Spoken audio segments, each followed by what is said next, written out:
अष्टलक्ष्मी मम ग्रहे धनं पुरय पुरय नमः। ॐ ह्रीं श्रीं क्लीं श्रीं कुबेराय अष्टलक्ष्मी मम ग्रहे धनं पुरय पुरय नमः।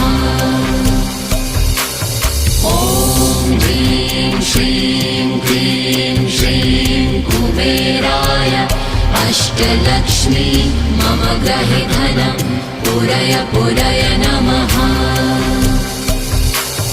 ॐ ह्रीं श्रीं क्लीं श्रीं कुबेराय अष्टलक्ष्मी मम ग्रहे धनं पुरय पुरय नमः।